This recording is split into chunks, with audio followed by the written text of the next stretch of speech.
Sometimes we get asked by listeners, can you please make your podcast based on trimesters or in chronological order of a pregnancy? Which I am sorry, after a few years in of publishing our podcast, the horses bolted on that one a bit. So we got to thinking, what else can we do to make it easier for our listeners? We have a solution. Pat and I have written a week-by-week newsletter which follows along your pregnancy and gives you tips and links to the relevant podcast and other value content we have published. Best of all, it's free, and you can sign up with your due date at growmybaby.com.au at any stage of your pregnancy.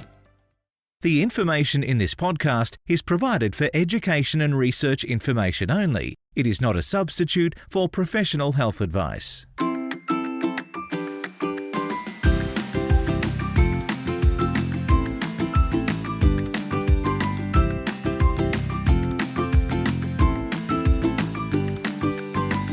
Welcome everyone, I'm Brigid Maloney, and today we've got another little quick kick. And this is a really common question that we get, and we're going to cover travel in pregnancy. It's uncanny how many people have a big, important event that they need to travel to when they're pregnant.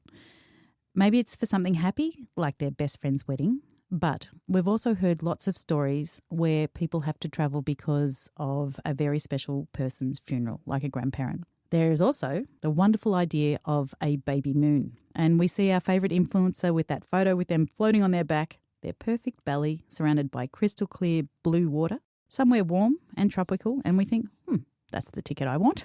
In this quick kick, we talk about travel in late pregnancy. I talk about our baby moon / honeymoon in somewhere warm and tropical, kind of like the idyllic picture I just painted. And I have to confess, for me, where I was worried about the remoteness, I was worried that they didn't understand that I couldn't eat shellfish and I could only sniff at the fancy wines, it didn't look like the pictures on the internet. And my attempt at the floaty belly picture was hilarious. It looked nothing like any influencer that you've ever seen.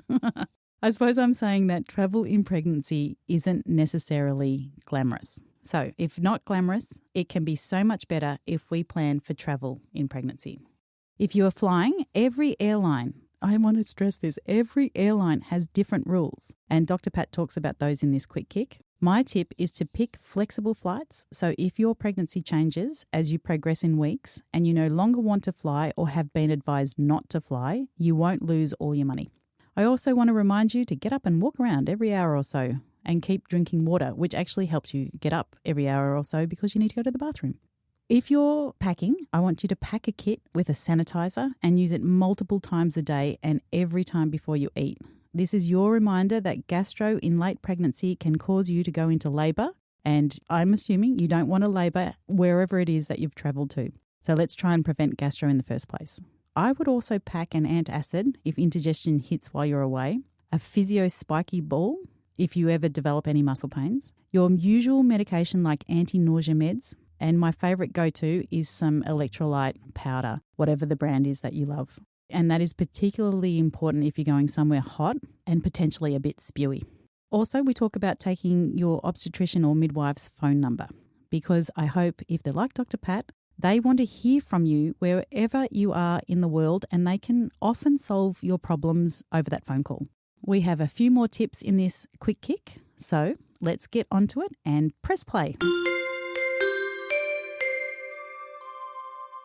I just want to hear about your thoughts about traveling during second trimester pregnancy. I'll be between 26 to 28 weeks pregnant.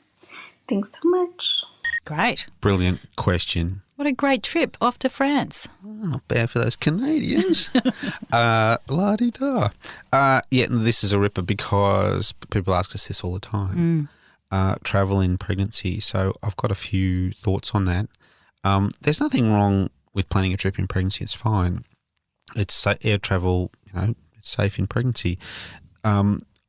If you are going to do a longer trip, then there's a few things that are important to take into consideration. And one is that airlines will have rules about people travelling at the very end of pregnancy. And even if you're within their usual restrictions and they say you don't need a letter, I think you do. I think I've definitely had people been told that they didn't need a letter saying they were safe to fly from their doc or midwife. and then they got to the airport and were told they did need a letter. So I think if you're pregnant and you're flying, you should take a letter even if you've been told that you don't need one. And the next thing is, if you haven't been pregnant before, it's hard to imagine how you're going to feel in the last 10 weeks. Yeah. So I always say to people, by all means, go on a trip, have some time in the sun if you're going from a cold climate to a warm place, all of those things.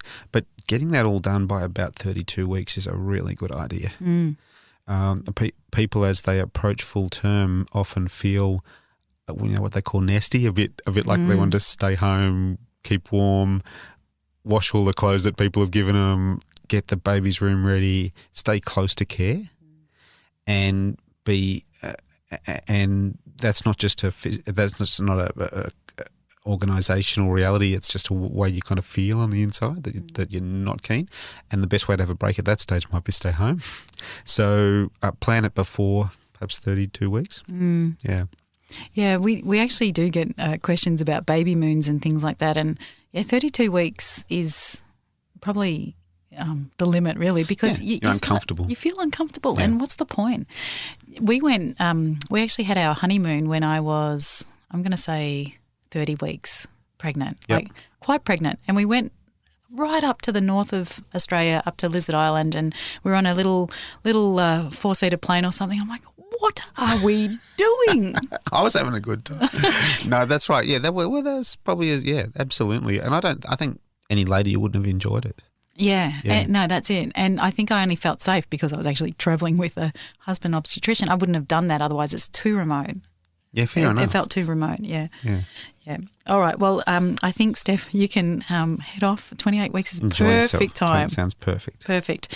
And just make sure your insurance is... Yep, travel insurance critical for international, and the other thing I often say to my patients is if you're somewhere very remote in pregnancy, or somewhere in a developing country, and you're worried about where are you going to get the health care that you might be expecting at home, you've got a phone. Get on the phone back to the team that are already looking after you. Yeah. And say, look, I'm overseas. This is happening to me. What do you think? Yeah.